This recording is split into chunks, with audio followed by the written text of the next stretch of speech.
El Vaticano es la sede de la Iglesia Católica y la residencia habitual del Papa.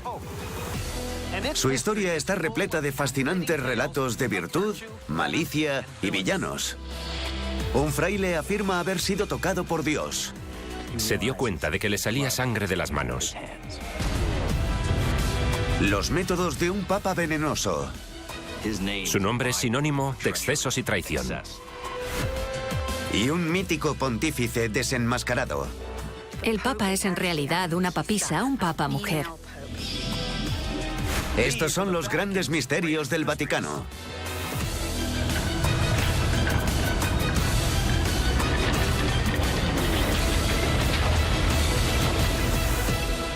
Grandes misterios. El Vaticano. Rodeado por la bulliciosa ciudad de Roma, el Vaticano es un oasis de historia y patrimonio histórico que todos los años recibe millones de visitantes en sus plazas, jardines y calles. Desde principios del siglo XV, la ingente producción artística del Renacimiento y Barroco italianos se repartía por todo su territorio. Las mentes más brillantes de su época moldearon la Plaza de San Pedro y culminaron la columnata con esculturas de los santos. Por otra parte, en el interior, prodigiosos artistas como Rafael y Miguel Ángel adornaron sus sagradas salas con frescos impresionantes. Sin embargo, a poca distancia de la plaza se encuentra otra persistente reliquia de ese cautivador periodo. Pero en lugar de rememorar los logros artísticos de la época, esta sobria torre constituye un símbolo imperecedero del que puede ser el pontífice más infame y despiadado de la historia. ¿Quién era este famoso papa? ¿Y qué escabrosos acontecimientos envuelven su legado? 1492. Tras la muerte del Papa Inocencio VIII, el carismático cardenal Rodrigo Borgia accede al papado mediante sobornos. Este español de 61 años adoptó el nombre de Alejandro VI y se hizo famoso rápidamente por su desmedido apetito, no solo de vino y riquezas. Parece ser que Alejandro respetó su voto de celibato y nunca se casó, pero está claro que violó su voto de castidad en repetidas ocasiones con distintas mujeres.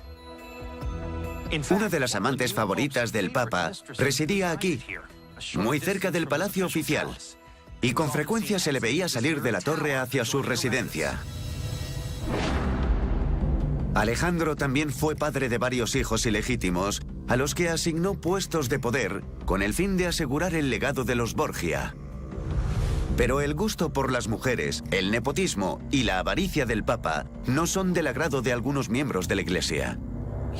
Empezaba a granjearse muchos enemigos en el colegio cardenalicio y la curia, su gabinete de gobierno. Desesperado por conservar su posición, al parecer Alejandro recurrió a una solución poco sacra para silenciar a sus rivales políticos. Veneno.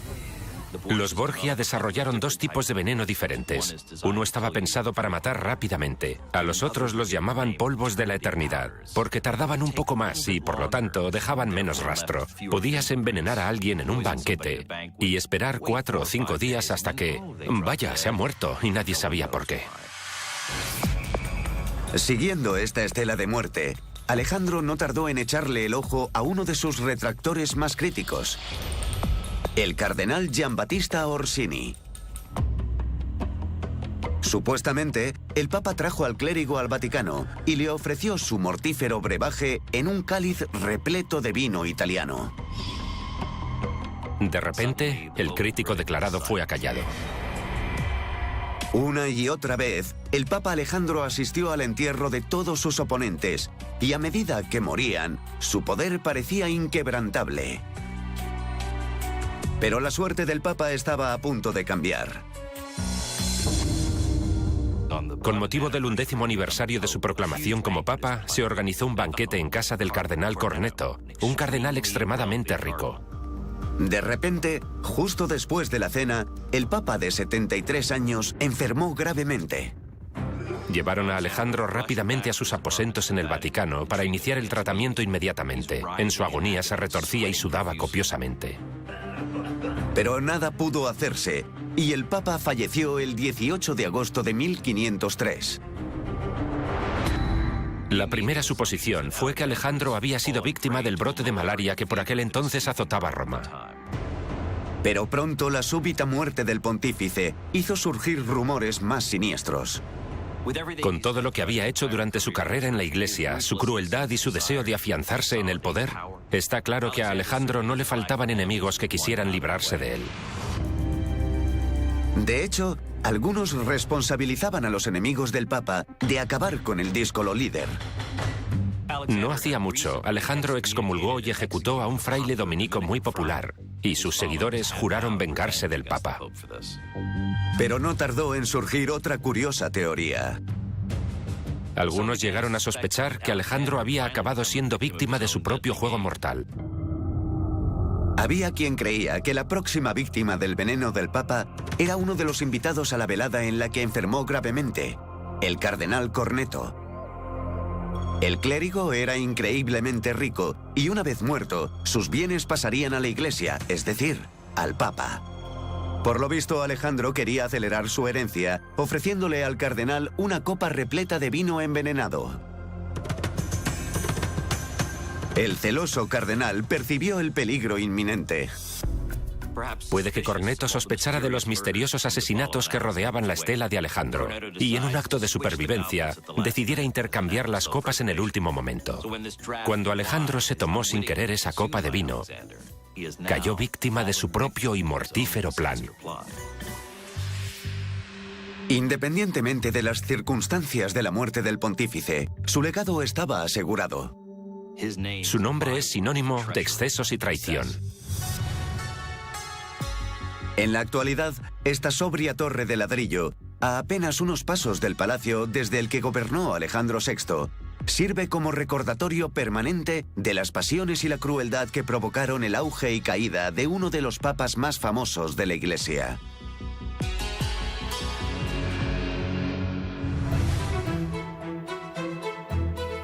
En el corazón del Vaticano se encuentra una de las iglesias más grandes del mundo, la barroca Basílica de San Pedro.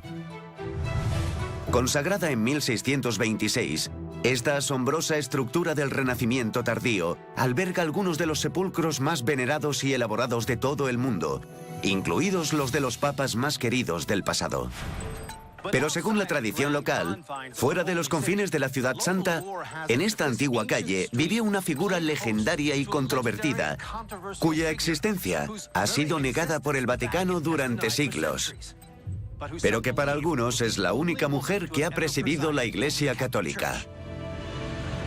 En la calle de al lado existe incluso un santuario decadente que supuestamente fue erigido en su honor. ¿Quién fue esta mujer papa? ¿Llegó a presidir la Santa Sede? Siglo IX en Mainz, Alemania. Según cuentan, la joven Juana, hija de misioneros ingleses, se siente frustrada por las limitaciones de su vida. Era muy inteligente, mucho más que sus hermanos, y quería estudiar. El problema es que eso era imposible para las chicas de su época. Se suponía que tenían que crecer, casarse y tener hijos.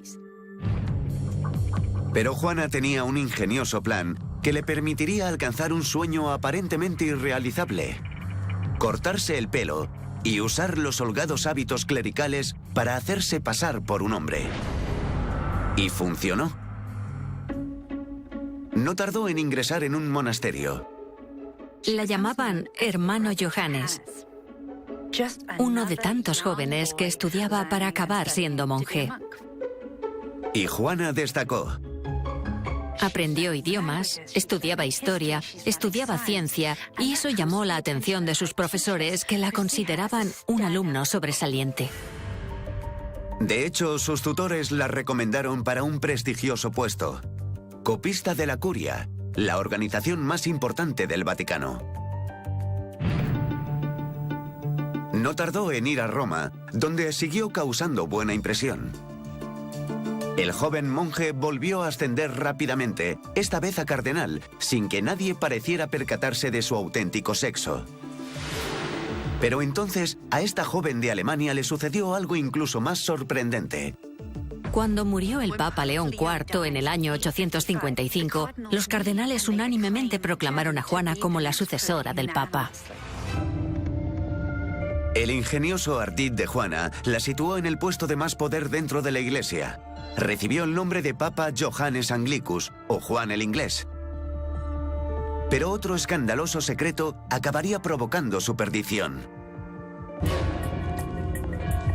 Al parecer, tras 2 años de papado, Juana tuvo que oficiar una procesión entre la iglesia de San Pedro y la de San Juan Letrán, sede eclesiástica del Papa. Las calles estaban abarrotadas de gente que quería ver a su amado Papa. Pero de repente sucedió algo inimaginable. Se retorcía de dolor porque estaba de parto. Nadie sabía que estaba embarazada. Y allí mismo dio a luz a un bebé que nació muerto. Sus seguidores estaban horrorizados. El Papa era en realidad una papisa, una mujer papa.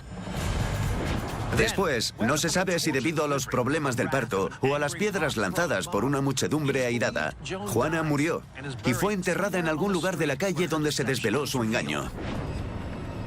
Se supone que este humilde santuario es en su honor. ¿Esta leyenda es simplemente una invención fantástica o existió realmente una mujer papa?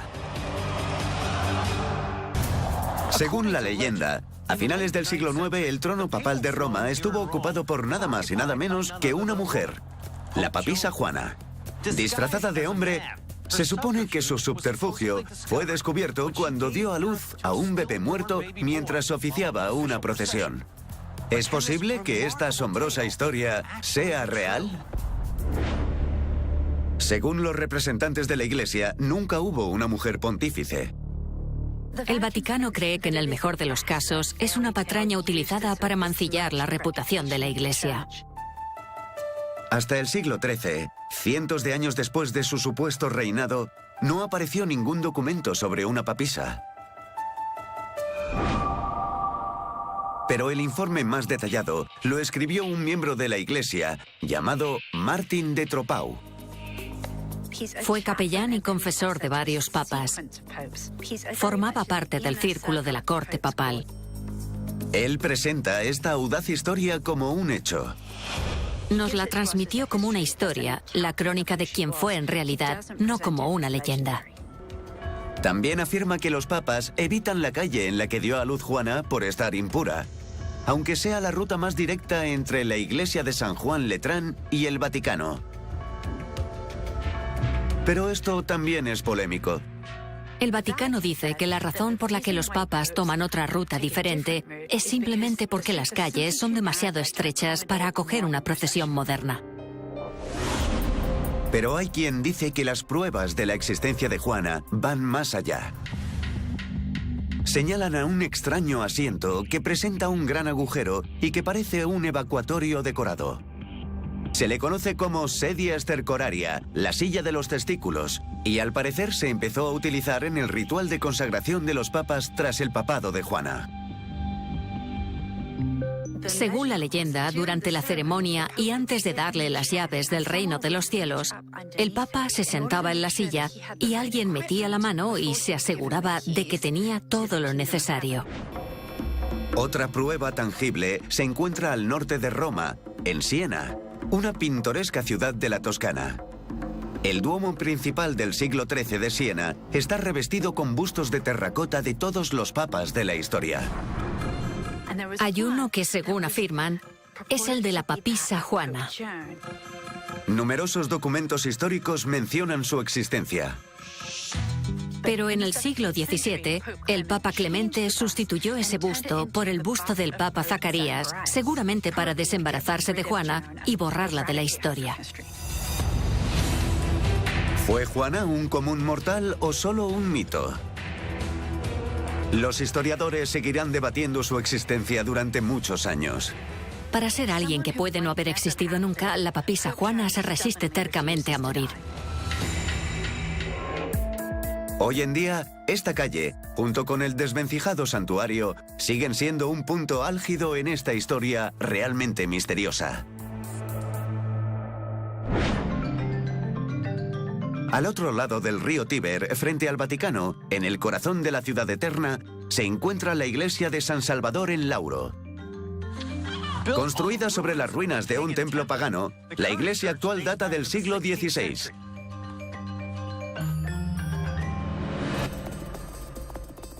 Pero lo que hace que este precioso edificio sea especial es lo que alberga en su interior. Un santuario con unos objetos asombrosos, entre los que se encuentra un guante de lana sin dedos y un vendaje envejecido. Pero por simple que puedan parecer estos objetos, el hecho es que pertenecieron a uno de los personajes espirituales más controvertidos del siglo XX. ¿De quién son estas reliquias? ¿Y por qué dieron lugar a una de las investigaciones del Vaticano más extraordinarias de la historia? 1921, San Giovanni Rotondo, Italia. Los feligreses acuden en masa a esta pequeña aldea sureña para ver a un joven monje capuchino que vive en el monasterio de la localidad. Un hombre llamado Padre Pío. Dicen que está tocado por la gracia de Dios y al parecer tiene unas marcas que lo demuestran, los estigmas. Los estigmas son las heridas que le infringieron a Cristo en las manos, los pies y el costado durante su crucifixión. Además de ser portador de estas heridas, se cree que el Padre Pío es responsable de numerosos milagros. Podía sanar a los ciegos, podía hacer que los sordos volvieran a oír, era capaz de decir cuándo iba a morir alguien. Pero a pesar de las asombrosas capacidades que se le atribuían, destacaba por su carácter humilde. A mucha gente le recordaba a San Francisco de Asís y a mucha más gente le recordaba a Jesucristo por el hecho de vivir una vida de humildad y ser capaz de realizar milagros. Algo muy atractivo y, en opinión de la Iglesia, una combinación muy peligrosa. Miles de personas iban a visitarle y con el tiempo la gente empezó a rendirle culto. Pero a medida que se divulgaban las asombrosas capacidades del humilde monje, también aumenta el malestar de la Iglesia. Había gente que pensaba que Pío podría estar fingiendo, que intentaba influir en los creyentes. La Iglesia siempre sospecha de cualquier cosa denominada milagrosa. Y no le faltan razones. Por cada caso de estigmas auténtico hay cientos, si no miles, de personas que llevan a cabo un fraude. El 14 de junio llegó un escéptico visitante del Vaticano para investigar la historia del padre, el obispo Raffaello Rossi. Básicamente lo que hizo Rossi fue un examen forense de Pío. Entrevistó a los testigos que habían visto los estigmas y vio algunos de los milagros que se le atribuían. Después, Rossi se entrevistó con el monje. Para poder examinar las marcas, le pidió a Pío que se quitara los mitones que solía llevar. Un objeto muy parecido al que se expone en el sepulcro de San Salvador. Rossi también le pidió al monje que le contara bajo juramento cómo recibió los estigmas. La historia que expuso el fraile resultaba asombrosa. Pío le dijo a Rossi que en 1918, mientras estaba en el coro, tuvo un momento de oración intensa. Estaba totalmente extasiado y tuvo una visión de Jesús en la cruz. Luego empezó a escuchar una voz que le decía: Pío, quiero que compartas mi pena y mi sufrimiento. Y empezó a sentir una sensación de ardor en las manos. Cuando por fin salió de ese estado, se dio cuenta de que le salía sangre de las manos.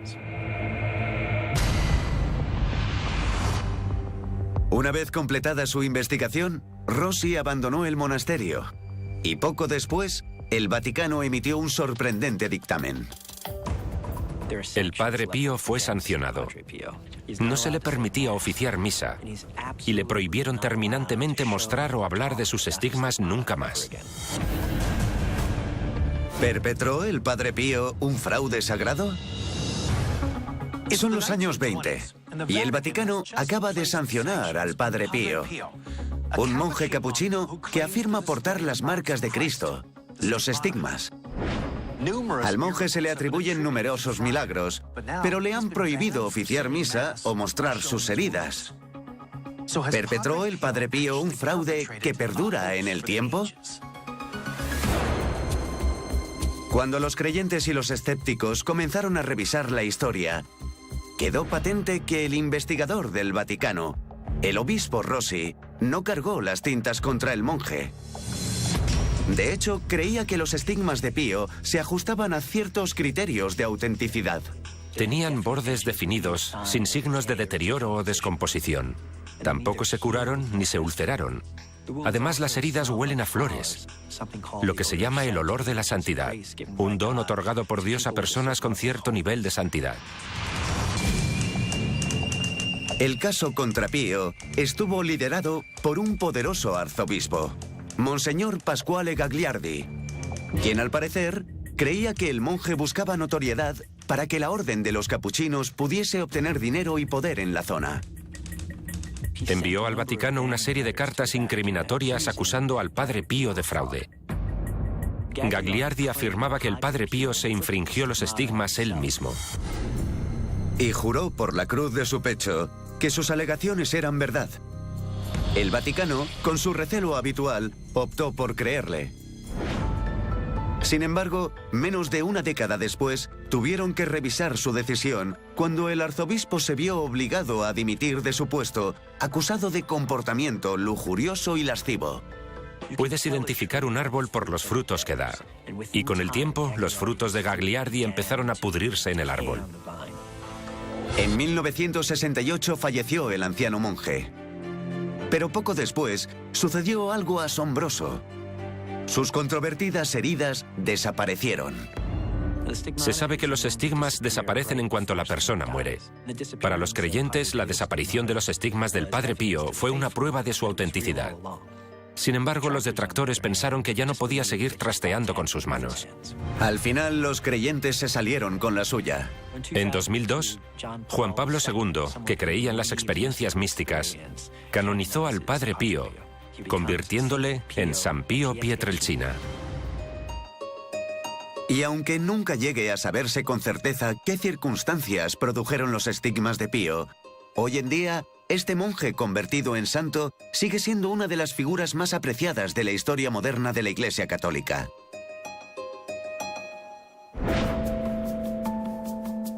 El Vaticano es el país más pequeño del mundo con una extensión de 441.000 metros cuadrados cerca del centro de Roma. Pero en el pasado, la Santa Sede controlaba mucho más allá de este enclave amurallado. El Papa dominaba más de 39.000 kilómetros cuadrados de la península italiana, incluido el río Tíber, considerado durante mucho tiempo como un viaducto clave en la economía romana. No obstante, y a pesar de esta distinción, durante siglos el río Tíber se utilizó como turbio vertedero de cuerpos indeseados. Estas agitadas aguas desempeñaron un perturbador papel en un sorprendente y macabro caso que dejó a Roma perpleja.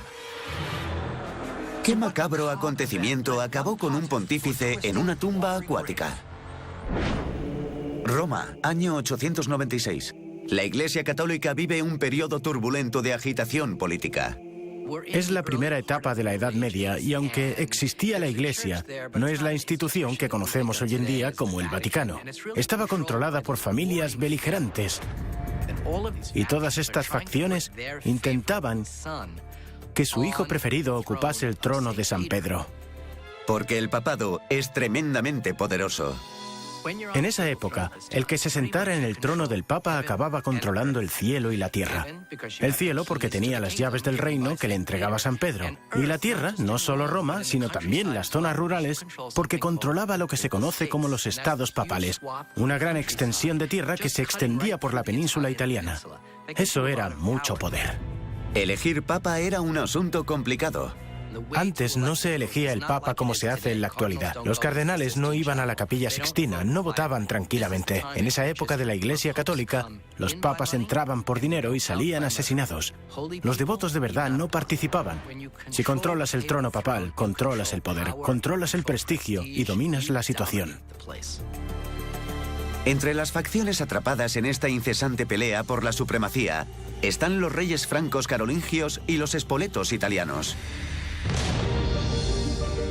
Durante años, el Papa Formoso, amigo y aliado de los carolingios, había utilizado su puesto para mantener lejos del poder a los espoletos, fomentando todo tipo de conflictos.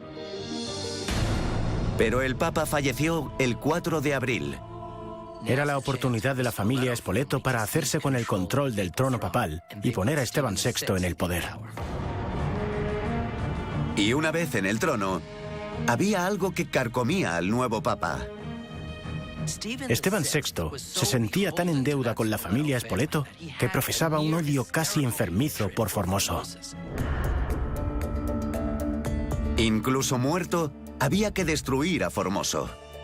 Esteban empezó a tramar un macabro plan para asesinar la reputación de su último rival.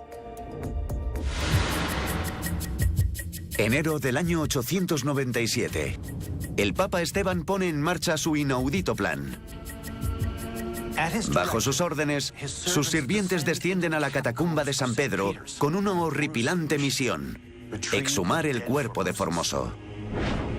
Volvieron con un cadáver que llevaba 9 meses descomponiéndose. Este descarado robo de tumbas fue solo el principio. Hizo que sus hombres colocaran a Formoso en el trono papal y le vistieran con los ornamentos papales para que Esteban lo sometiera a un juicio. La gente estaba asqueada. El cadáver resultaba repugnante. Pero el proceso contra el Papa continuó. Acusó vehementemente a Formoso de infringir reglas secretas de la Iglesia. Luego nombró abogado defensor a un diácono. El hombre estaba horrorizado. Apenas sí podía pronunciar una palabra. Pero al pontífice todo eso le daba igual, porque enloquecido empezó a insultar a gritos al cadáver en descomposición. Y siguiendo el protocolo, actuando no solo como fiscal, sino también como juez, dictó su veredicto. El antiguo Papa fue declarado culpable de todos los cargos.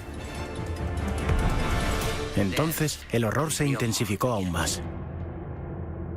Esteban dictaminó una sentencia extremadamente dura. El Papa Esteban ordenó que todas las decisiones y reglas que había establecido Formoso se declarasen nulas. Sentenció que le cortaran a Formoso los 3 dedos de la mano derecha con los que bendecía, que le despojaran de sus vestiduras y que arrojaran su cuerpo al Tíber. Esteban se había vengado. Pero el pontífice erró en sus cálculos. Formoso era un papa muy popular y sus simpatizantes no tardaron en recuperar su cuerpo del Tíber. Después, la gente pidió explicaciones al Santo Padre. Esteban perdió el apoyo de la gente. Le expulsaron del trono papal, le metieron en la cárcel y murió estrangulado. El nuevo papa se apresuró a rehabilitar a Formoso. El juicio fue declarado nulo y volvieron a enterrar a Formoso con honores. Basándose en lo infame y abominable del incidente, se prohibió terminantemente juzgar a personas fallecidas. Hoy en día, los visitantes que recorren la orilla del río Tíber acaban su paseo en la breve y vergonzosa tumba de un papa.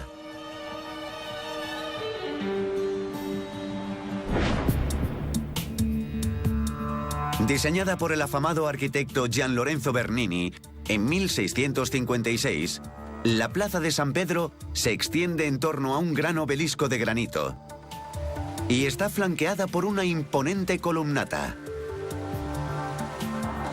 Bernini dijo que la columnata simbolizaba los brazos abiertos de la Iglesia abrazando al mundo. Pero la plaza de San Pedro también puede servir a un propósito muy diferente. De hecho, esta plaza sagrada ha acogido distintos eventos deportivos a lo largo del tiempo. Pero un atleta que cruzó esta plaza tuvo una repercusión duradera que trascendió más allá de sus confines. ¿Qué papel inesperado desempeñó un deportista en una peligrosa misión que tuvo lugar durante uno de los periodos más horribles de la historia moderna? Florencia, 1938.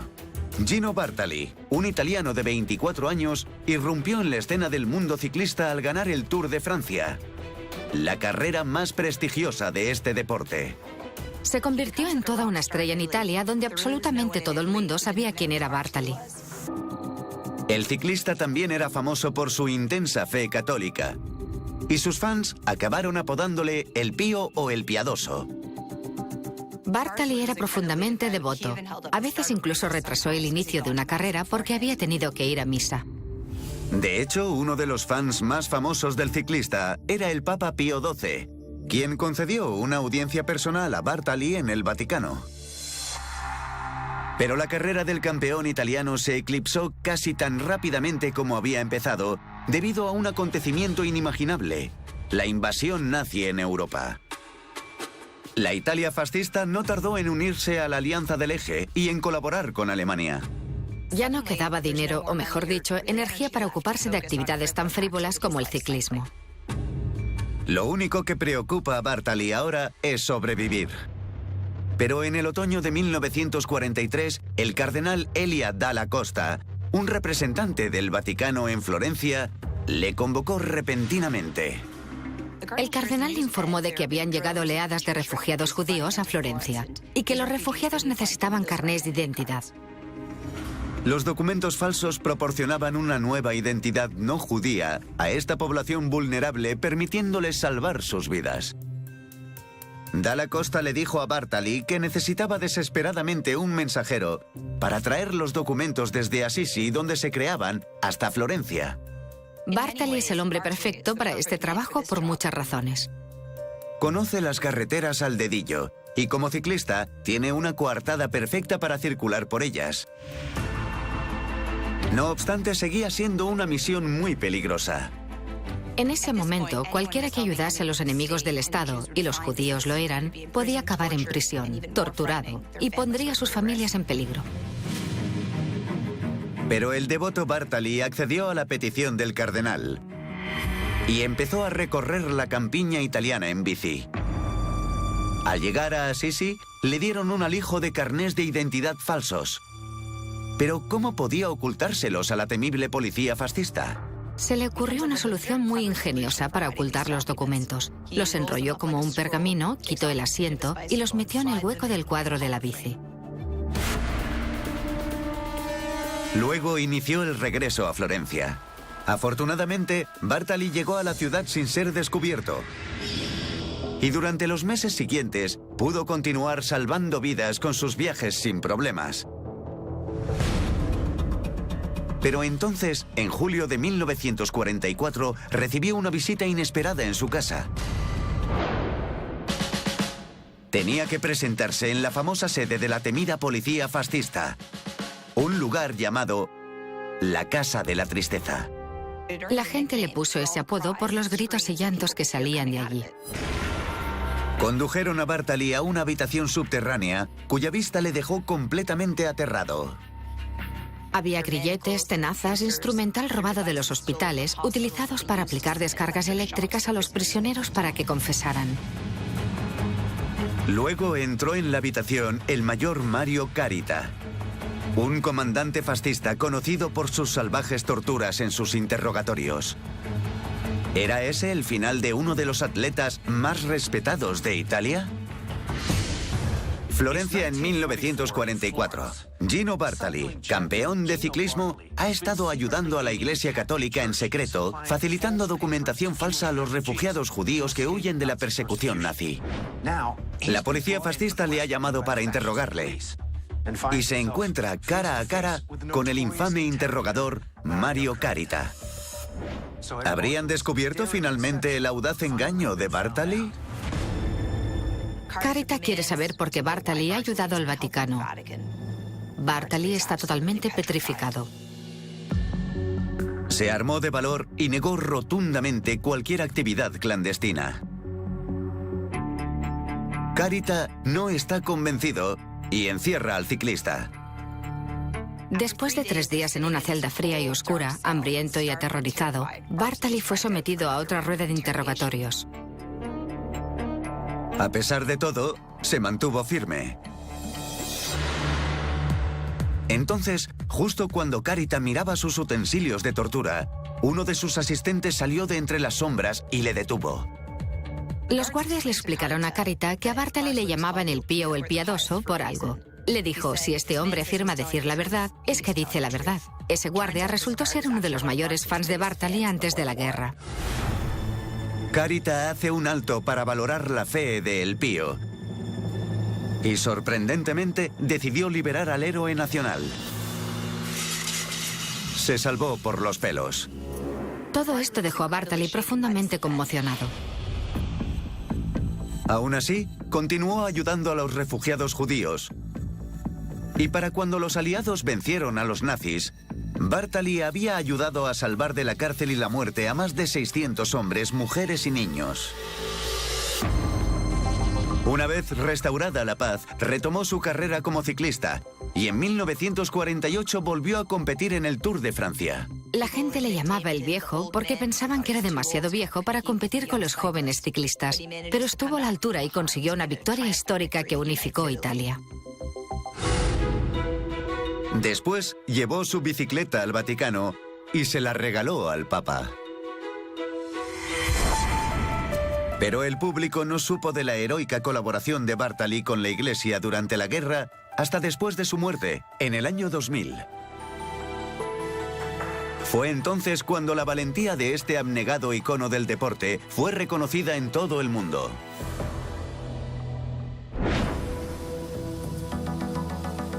El Vaticano, un estado independiente, además de ser la sede del Papa, tiene uno de los ejércitos permanentes más antiguos del mundo. Los soldados de la Guardia Suiza, férreamente entrenados y con sus uniformes de brillantes colores, son todo un símbolo de la ciudad amurallada. Pero su papel no es solamente ceremonial. Los 100 miembros de ese ejército juran solemnemente proteger y defender al Papa a toda costa. Y eso fue lo que tuvieron que hacer en la que podría ser la hora más difícil de la historia de la Santa Sede. ¿Qué trágico acontecimiento hizo que el Papa se humillara para proteger el papel de la Guardia Suiza en la historia del pontificado? En 1527, Carlos V, emperador del Sacro Imperio Romano, controlaba vastas extensiones de Europa, desde Alemania al norte a España en el sur. Más de 20.000 soldados ocupaban el norte de Italia. Pero su supremacía tenía un coste. Las campañas de Carlos son tremendamente costosas y aunque posee muchas tierras, no tiene liquidez para pagar a sus soldados. Los soldados decidieron tomar cartas en el asunto e idearon una solución aterradora. Estaban empeñados en saquear una ciudad rica para así resarcirse de todas sus privaciones. Roma, bajo el liderazgo del Papa Clemente VII, parecía el objetivo perfecto. Es una ciudad con mucha riqueza y con una población relativamente poco protegida. Clemente contaba con unos 500 soldados profesionales para proteger Roma. Poca cosa para los mercenarios de Carlos. A primera hora del 6 de mayo, el ejército de Carlos V entra en Roma. Debía resultar aterrador ver a los soldados imperiales atacar, atacar y atacar. Buscaban cualquier cosa que pudieran llevarse. Obviamente, las iglesias no eran inmunes a los ataques. Dentro del Vaticano, el Papa Clemente estaba estupefacto. Convocó a su guardia personal, la Guardia Suiza, bajo el mando del capitán Kaspar Roest. Era un líder excepcional, muy comprometido con el Papa. Roest sabía que el Santo Padre tenía que salir del Vaticano y ponerse a salvo en el castillo de Sant'Angelo, la fortaleza militar del río Tíber. La única manera de llevarle hasta allí sin ser visto es a través de un paso elevado de 250 años de antigüedad, llamado Passetto di Borgo. El Passetto di Borgo es un pasaje fortificado que une el Palacio del Vaticano con el Castillo Sant'Angelo. Tiene 800 metros de largo, aproximadamente 6 campos de fútbol, y es tan estrecho que solo 2 personas pueden caminar juntas. Pero había un problema. Dispone de ventanas ballesteras a intervalos regulares abiertas al exterior. Y a Clemente y sus allegados les preocupa que la gente vea movimiento en la zona. Para garantizar la seguridad del Papa en el traslado, Royce decide que los 189 fornidos guardias sirvan de distracción y los envía al encuentro con los invasores que están cerca de la basílica. Caspar Royce sabe que la Guardia Suiza está en inferioridad numérica. Era una misión prácticamente suicida. ¿Funcionaría la peligrosa maniobra de distracción que permitiría al Papa ponerse a salvo? Mientras Royce y sus hombres se colocan en sus posiciones, Clemente y sus sirvientes se dirigen al castillo. Están completamente desarmados. Confían su vida a la divina providencia. Clemente y los clérigos que le acompañan pueden oír a los saqueadores de Carlos tras ellos, pero siguen avanzando por el estrecho pasaje. Mientras, los 189 soldados de la Guardia Suiza se ocupan de las tropas imperiales. Los guardias empiezan a caer rápidamente. Entre los heridos graves está Caspar Royce, el valiente líder de la Guardia Suiza. Ha hecho el último sacrificio que exigía su deber. Aún así, los defensores del pontífice acaban con 900 saqueadores. Los guardias supervivientes no tardaron en retirarse al castillo de Sant'Angelo, donde comprobaron aliviados que el Papa estaba a salvo. A pesar del enorme sacrificio, el plan funcionó. Pero el pontífice seguía atrapado en la fortaleza. Está a salvo, pero en realidad es prisionero de las tropas de Carlos en la ciudad. Al 8º día de saqueo, Clemente accede a pagar un rescate de 400.000 ducados, una cifra astronómica. Durante varios meses, Roma sufrió la presencia de los invasores y durante décadas se resintió de los persistentes efectos del ataque, pero tanto la ciudad como el papado acabaron recuperándose. En la actualidad, el 6 de mayo, el día en que los nuevos miembros de la Guardia Suiza hacen su juramento, se conmemora la lealtad de Caspar Royce y de sus compatriotas. No solo juran por Dios proteger el cuerpo del Papa, también conmemoran su carácter, su valentía y la memoria de sus compañeros. Su sacrificio no se olvidará nunca. De un Papa envenenado a un ciclista heroico. De los piadosos estigmas a un pontífice impostor. Soy Don Willman y estos son los grandes misterios del Vaticano.